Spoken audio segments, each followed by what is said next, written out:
Have you ever felt that life is trying to tell you something? Like there's a voice inside you, soft, persistent, whispering that you were meant for more. Most people ignore that voice. They silence it with routine, responsibilities, fear, and the noise of the world. But deep down, they know. They're living a life far smaller than the one they once dreamed of. And that's exactly where our story begins, at the moment you decide whether to follow comfort or destiny. Because The Alchemist isn't just a book, it's a mirror, a reminder, a challenge. It forces you to confront an uncomfortable truth. You were born with a personal legend, a purpose, but somewhere along the way you traded it for safety. And the question is, why? Why do some people chase their dreams across deserts, dangers, and uncertainty, while others never take the first step? Are they braver? Are they luckier? Or did they simply choose to listen to the call that everyone hears but few answer? Santiago, the shepherd boy, could have spent his entire life wandering the same fields, talking to the same sheep, and pretending he was content. Most of us do the same. We keep walking in circles, convincing ourselves that the familiar path is the only path. But one dream, one strange message from the universe, changes everything. Suddenly, the world around him becomes a puzzle of signs, omens, and opportunities. A simple boy becomes a seeker. A journey becomes a destiny. And every challenge becomes a test of how badly he wants the life he's meant to live. And that's why this book matters. Not because it's a story about a boy in search of treasure, but because it's a story about you. Your treasure, your destiny, your fears, your inner voice.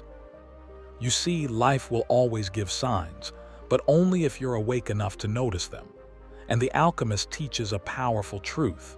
When you truly want something, the entire universe moves with you, pushing you, guiding you, shaping you into the person capable of reaching it. So the question is, are you listening to the signs in your life? Or are you, like millions of people, ignoring the very messages that could transform your destiny? Today, we're diving into a story that has changed millions of lives. A story that will make you question your choices, confront your fears, and rediscover the dream you once buried. This isn't just a summary. This is a journey back to yourself. So sit back, keep your heart open, and let me take you into the world of omens, fate, courage, love, and the pursuit of a dream so powerful it can reshape your entire life. Let's begin. Chapter 1: Santiago's Dream and the Mysterious Prophecy. Santiago's journey begins not with a grand event, not with a battle, not with a stroke of luck, but with something far more fragile and deeply human: a dream. A dream so strange, so persistent, that it refuses to be forgotten. It lingers in his mind like a whisper from another world, pulling at him even as he tries to return to the comfort of ordinary life. Dreams are like that. They show us who we could become, then wait patiently for us to gather the courage to follow them. For Santiago, this dream is not just a passing vision. It's a message, a calling, a spark that begins to unravel everything he thought he understood about himself and his future. And yet, like most of us, he hesitates. He questions it. He wonders if he's being foolish, naive, or irrational. Because that's what dreams do. They expose the invisible battle between who we are and who we know we're meant to be. Unable to ignore the dream's intensity, Santiago visits a mysterious old woman, a fortune teller who seems to carry the weight of countless untold stories in her eyes. She listens carefully, almost as if she has heard echoes of this dream before. And then, in a moment that shifts the direction of Santiago's life forever, she tells him that his dream is a prophecy, a sign, a clue to a treasure hidden far across the desert near the pyramids of Egypt. Most people would laugh. Most would dismiss it, calling it superstition, nonsense, or imagination. But deep inside Santiago's heart, something stirs, a tiny flame of curiosity and hope. Because what if the dream is real? What if the universe truly is trying to speak to him? What if he has been chosen to embark on a journey far bigger than the life of a shepherd boy? Yet the prophecy isn't comforting, it's unsettling. It demands sacrifice. It demands risk. It demands that he step outside the world he knows, leaving behind his sheep, his routines, and the quiet safety of the familiar. And that's where Santiago faces the same decision that every human being must confront. Do I follow the whisper of destiny, or do I remain trapped in the cage of comfort? The old woman's words don't just reveal a treasure, they expose a truth, that life has been waiting for Santiago to pay attention, that his existence is connected to something larger, something meaningful, even if he doesn't fully understand it yet. In that moment, the world stops being simple. Every sign, every coincidence, every meeting becomes part of a puzzle guiding him toward the unknown. Santiago leaves the fortune teller with more questions than answers, but something in him has changed. The dream is no longer just a dream. It has become a challenge, a dare from the universe asking him whether he is willing to take the first step. And as he walks back into the sunlight, carrying the weight of possibility on his shoulders, he knows that life is demanding a response. Most people never listen to their dreams long enough to let them guide their lives. Santiago is different, not because he is fearless, but because he is willing to be afraid, willing to open the door, willing to imagine a life beyond what he was told to accept. And so begins his transformation, from a shepherd who followed sheep to a seeker who follows destiny. Chapter 2: The Encounter with the Gypsy and Melchizedek, the Old King. Santiago's journey takes a profound turn the moment he decides to confront the dream haunting him. Seeking clarity, he goes to the gypsy woman, a mysterious figure who seems almost suspended between the physical world and something spiritual. Her presence itself feels like a test. Unlike ordinary people who mock dreams or bury them beneath logic, she listens, truly listens. She watches Santiago not simply with her eyes, but with a deep, unsettling intuition that seems to reach into the very core of his being. Her message is simple and yet deeply disturbing. Follow the dream. Go to the pyramids, search for the treasure. She demands nothing up front, only a promise that if he finds his treasure, she'll receive a part of it. The request feels unreal, almost absurd, yet it hints at a truth Santiago cannot ignore. Someone believes in his dream more boldly than he does. And that is both empowering and frightening. When someone else validates your secret hopes, suddenly the possibility becomes dangerously real. But Santiago's greatest turning point comes not from the gypsy woman, but from a stranger he meets shortly afterward, Melchizedek, the old king of Salem, a man who seems to appear precisely when fate needs him to. He is ancient, wise, and strangely familiar, as if he embodies the collective memory of all who ever dared to pursue their dreams. His presence radiates a quiet authority, the kind that doesn't need to be introduced. It is simply felt. Melchizedek tells Santiago something that strikes him at his soul's deepest level. When you truly want something, the universe conspires in your favor. These are not just words, they are a revelation, a set of keys quietly placed in Santiago's hands. For the first time, someone explains the secret architecture behind dreams, that each person has a personal legend, a destiny, a purpose that only they can fulfill. And yet, most people abandon theirs out of fear, comfort, or disbelief. The old king speaks of this truth with a sadness that suggests he has watched millions turn away from the very thing meant for them. Melchizedek challenges Santiago to see the world differently, to look for omens, to trust signs, and to recognize that extraordinary journeys begin with simple steps that most are too afraid to take. He speaks of beginner's luck, of spiritual forces, of the soul of the world, as if they are living companions waiting to guide Santiago the moment he commits to his path. But Melchizedek doesn't simply inspire Santiago, he tests him.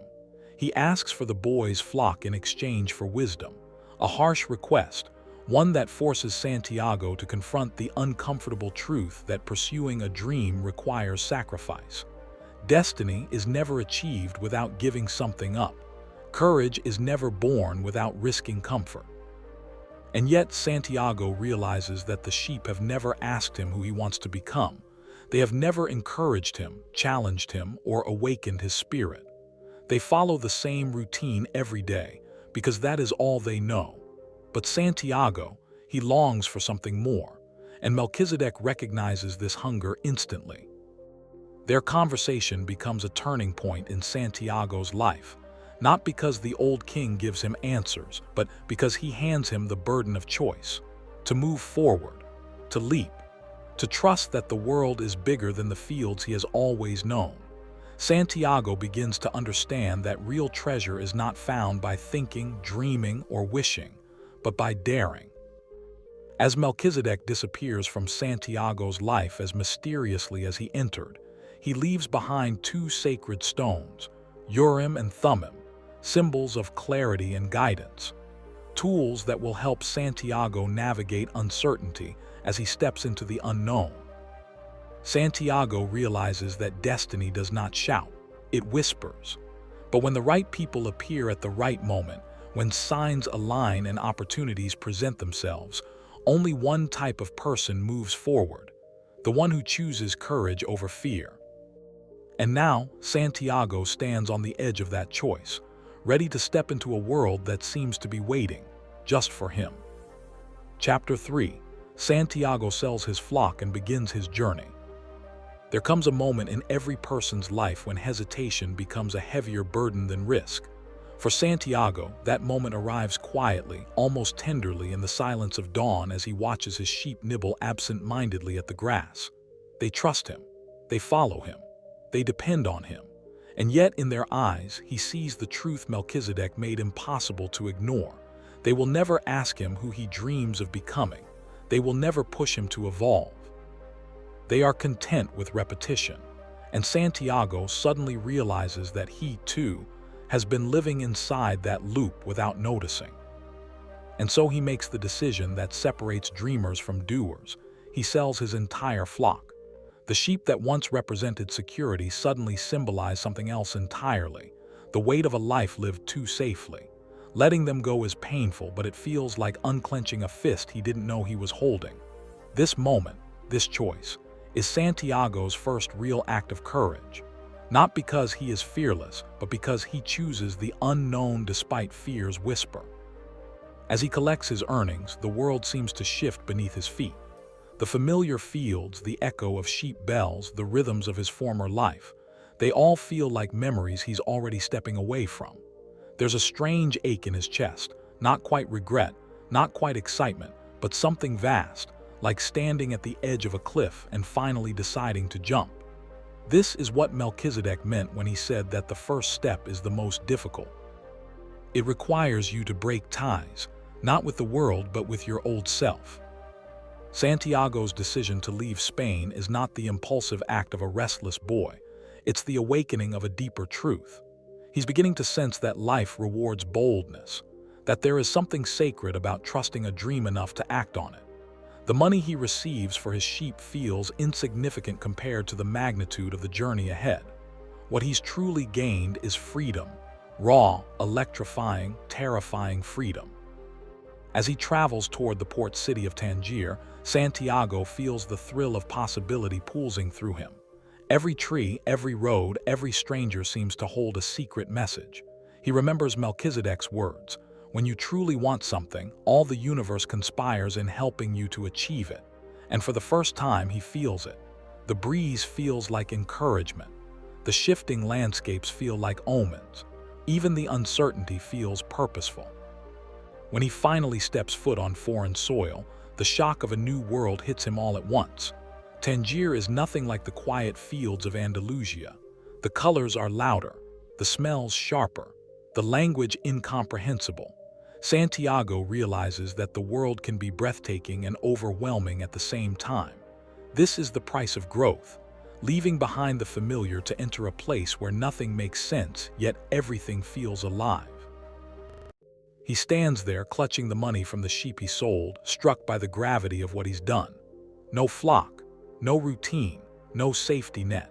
Just a dream and a destiny he can almost feel tugging at him. And even though fear tries to seep into his thoughts, he knows, deep in his bones, that turning back is no longer an option. Once you glimpse your personal legend, returning to a smaller life becomes impossible. Santiago's journey has officially begun. Not just the literal journey toward Egypt, but the internal one, the shedding of old identities, the reshaping of his beliefs, the willingness to trust himself even when the path is invisible. Selling his flock was not the end of something, it was the initiation. The moment he told the universe, "I'm ready." And the universe, silent yet watchful, begins to respond. Chapter 4, Lost in Tangier, the lesson of trust. The moment Santiago steps into Tangier, he feels as if he's been dropped into another universe. The air is thick with unfamiliar scents, spices, ocean breeze, and something electric that hints at mystery. The people move differently, speak differently, even look at the world with an energy Santiago cannot decipher. The vibrant chaos of the marketplace overwhelms him. Voices clash in strange languages. Merchants shout prices he can't understand. Colors swirl and blur until everything feels like a dream he's not fully awake in. But beneath the excitement lies a quieter, sharper feeling: isolation. In this foreign city, Santiago realizes how vulnerable he truly is. The confidence he carried from Spain begins to tremble. He has no friends, no flock, no familiar landscape to anchor him. All he has is the money from selling his sheep, his dream, and the hope that the omens Melchizedek spoke of will reveal themselves. Then something happens that marks a turning point, not just in his journey but in his soul. A young man approaches him, friendly, smiling, seemingly helpful. He speaks a little Spanish, just enough to bridge the gap between Santiago's confusion and Tangier's chaos. Santiago clings to this connection like a lifeline. When the boy offers to guide him toward the pyramids, Santiago's heart leaps with relief. Finally, someone he can trust, someone who understands him, someone who doesn't laugh at his dream. But the world has two types of teachers: those who guide you forward, and those who force you to grow by breaking you. In the blink of an eye, Santiago's trust is shattered. The boy, the one person he believed in, vanishes with all his money. Everything Santiago earned, everything he sacrificed, everything he risked by selling his flock is gone in an instant. And the boy who betrayed him doesn't even leave behind a face to hold accountable. In that moment, standing alone in the marketplace, Santiago tastes the bitterness of betrayal. His dream suddenly feels like a foolish childhood fantasy. The world, which moments ago felt full of possibility, now feels cruel, cold, and mocking. And Santiago is left with nothing but the clothes on his back and a crushing loneliness that feels heavier than any burden he has ever carried. But it's here, at rock bottom, that Santiago begins to understand a profound truth. Every great journey begins with a moment that tests your faith so deeply, you question everything you believe. Not because the universe wants to punish you, but because it wants to know if you're truly committed to your personal legend. Santiago has two choices. He can collapse under the weight of disappointment and return home, defeated. Or he can choose to trust something deeper than people, himself, the omens, and the destiny that called him here. And slowly, heartbreak turns into clarity. Santiago realizes that the world is not cruel, it is honest. It teaches through contrast. If you trust blindly, you will be taught discernment. If you cling to naivety, you will be pushed toward wisdom. Losing everything did not mean losing himself. It meant losing the illusion that the path would be easy. He remembers Melchizedek's words: "Everything that happens once may never happen again, but everything that happens twice will surely happen a third time." Santiago understands that the betrayal was not a sign to quit. It was a sign to grow sharper, more aware, more spiritually awake. With no money, no map, and no certainty, Santiago makes the most important decision of his journey. He chooses to stay, not to retreat. He chooses to rebuild, not collapse. This choice, this stubborn spark of resilience, is what quietly transforms a boy into a seeker. And with this shift in mindset, the universe responds once more. Santiago begins to see that being lost is not the opposite of progress. Sometimes it is the doorway to it. Trust, he learns, should not be given blindly to people. It should be anchored in purpose, intuition, and the quiet voice inside that whispers, "Keep going." Santiago has been stripped of everything, yet for the first time, he stands face to face with the version of himself he is meant to become. And that realization is worth more than any stolen gold. Chapter 5. Working for the Crystal Merchant. There are moments in life when destiny whispers loudly and moments when it goes silent, leaving you surrounded only by your own doubts. After being robbed in Tangier, Santiago finds himself standing on a hill overlooking the city, feeling the sting of defeat more intensely than ever before. But instead of collapsing into despair, he makes a choice.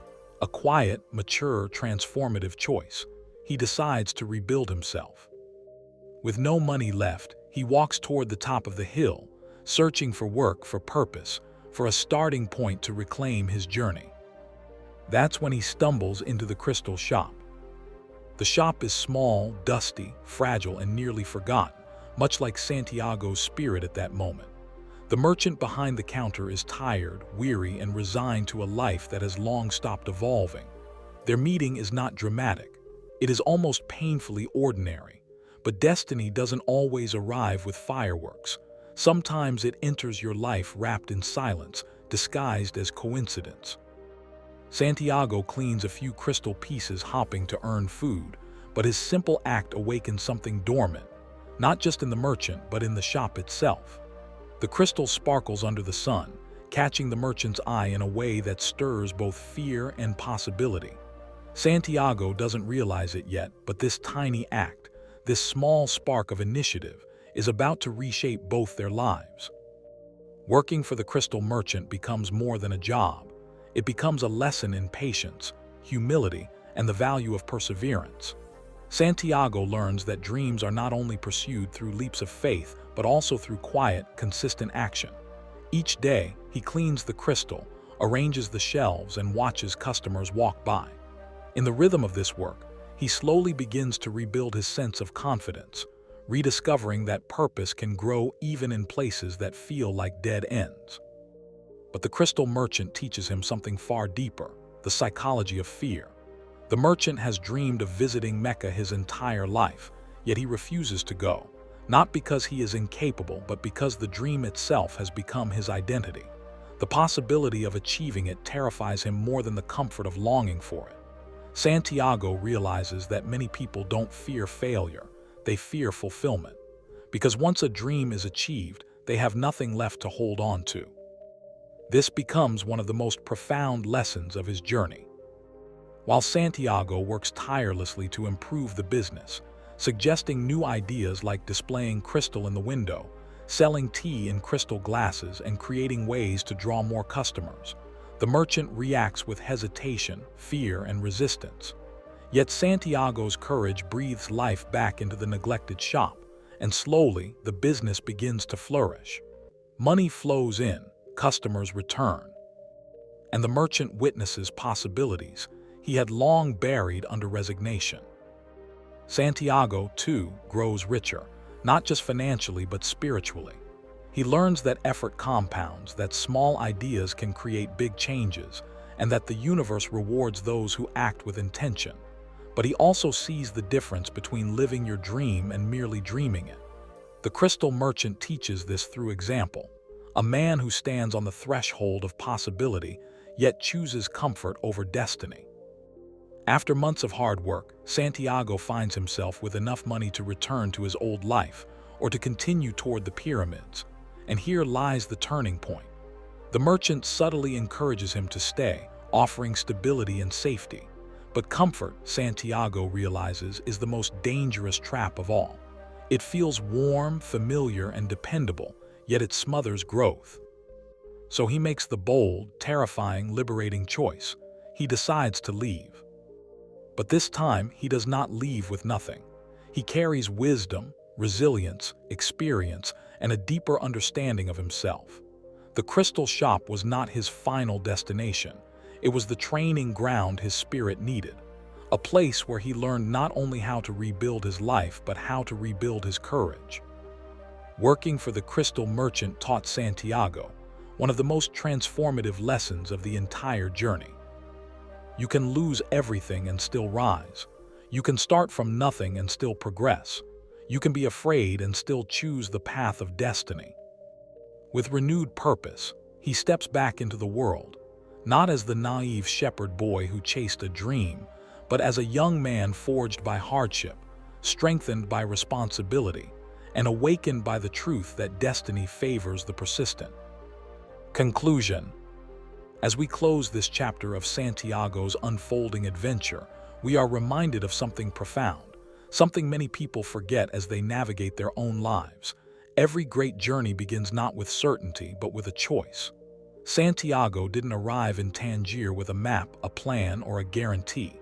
He arrived with hope, and when hope was shattered, he built resilience. When resilience was tested, he built wisdom. And when wisdom was challenged, he built faith. Faith in himself, in omens, and in the quiet guidance of the universe. His time with the crystal merchant wasn't glamorous, adventurous, or magical. It was work, ordinary, repetitive, and sometimes frustrating. Yet this is precisely why it mattered. Because most people believe destiny reveals itself in extraordinary moments, but the truth is the opposite. Destiny reveals itself in the everyday decisions we make when no one is watching. Santiago discovered that building a dream requires effort, patience, and the courage to continue even when life feels inconvenient or uncertain. And that's why the Alchemist speaks to us so powerfully. It holds a mirror to the very parts of ourselves we rarely examine, the part that longs for more, the part that fears change, the part that secretly wonders whether we're capable of greatness. Santiago's story isn't just a tale of travel and treasure. It is a reminder that the real treasure lies in who we become along the way. Now, before you go, I want you to pause and ask yourself, where are you in your own story? Are you still tending sheep, living in the comfort of the familiar? Are you standing lost in a foreign Tangier of your life, confused, overwhelmed, unsure? Or are you in your crystal shop phase, working, learning, rebuilding, preparing for the next leap? Wherever you are, remember this. The journey doesn't reward the perfect or the fearless. It rewards the willing. And if Santiago's story has stirred something inside you, if it made you reflect, question, hope, or dream, then don't just let that spark fade. Let this be the moment your journey continues. If you want more powerful book breakdowns like this, stories that unravel human nature, awaken ambition, and guide you toward your own personal legend, then make sure you subscribe to this channel. And if this episode resonated with you, drop a like, because your support helps this journey reach others who need it just as much as you did. And tell me in the comments, which part of Santiago's journey so far hit you the hardest? The betrayal, the rebuilding, the courage to walk away from comfort. Your story matters too, and I want to hear it. This is not the end. Santiago's path continues, and so does yours. Stay curious, stay brave, and keep following the omens, because the universe is always speaking. You just have to listen.